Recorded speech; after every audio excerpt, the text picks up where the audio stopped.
Après l'expérience de la circoncision vint la révélation de Christ ressuscité. Comme Josué était près de Jéricho, il leva les yeux et regarda. Voici un homme se tenant debout devant lui, son épée nue dans la main. Josué 5,13. C'est à l'Éternel que la bataille allait appartenir. Josué n'était que l'instrument visible. C'est Dieu qui était le véritable chef. Il se tenait là, son épée nue à la main, prêt à l'action. La guerre que Dieu déclenchait par le moyen de Josué était dirigée contre les hordes sataniques cachées derrière les Cananéens.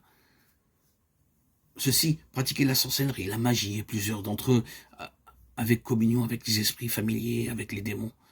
Ils étaient adeptes de la magie noire. En conséquence, ce n'était pas contre les Cananéens eux-mêmes que la guerre était déclarée, mais contre les puissances sataniques auxquelles ces peuples s'étaient livrés et auxquelles ils rendaient un culte sous différentes formes. Le capitaine de l'armée de l'Éternel, avec son glaive à la main, proclamait la guerre.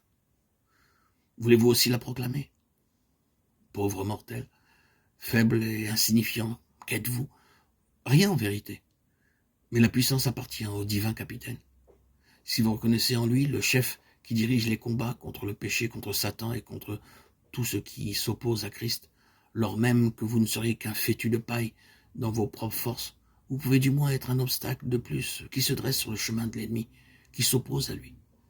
Si vous ne savez pas parler, vous pouvez au moins résister. Vous pouvez vous tenir de pied ferme et déclarer « Je me dresse contre toutes les choses que Jésus-Christ réprouve, que je les connaisse ou non, et je me tiens debout, uni au vainqueur, qui a l'épée nue dans sa main. » Portons maintenant notre attention sur les différents aspects que présente la guerre spirituelle. Qui aurait jamais pensé qu'on puisse déposséder les habitants de Canaan en commençant par effectuer une simple marche autour d'une ville? Quel est donc l'enseignement que nous pouvons tirer de la victoire de Jéricho?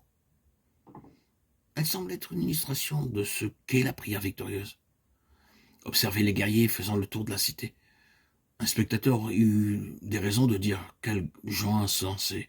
S'imagine-t-il donc que les murailles de Jéricho tomberont du simple fait qu'ils en font le tour? » Et pourtant, il y avait une puissance insoupçonnée dans cette marche. Ils mettaient en action leur foi dans le Dieu vivant, l'Éternel des armées. Et au moment précis où ce divin capitaine vit que les armées de l'adversaire invisible étaient vaincues, il donna alors l'ordre de pousser des cris et les murailles s'écroulèrent. Il en sera de même dans notre expérience, mais nous ne devons pas pousser le cri de victoire avant que le Seigneur ne nous en donne l'ordre. Si nous le devançons, l'ennemi pourra en tirer avantage.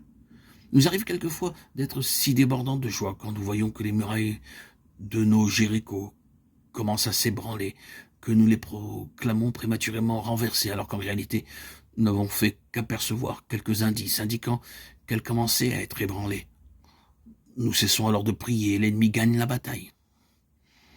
Il serait beaucoup plus sage de persévérer et de demeurer dans le silence, afin de ne pas courir le risque de n'avoir pas prié assez.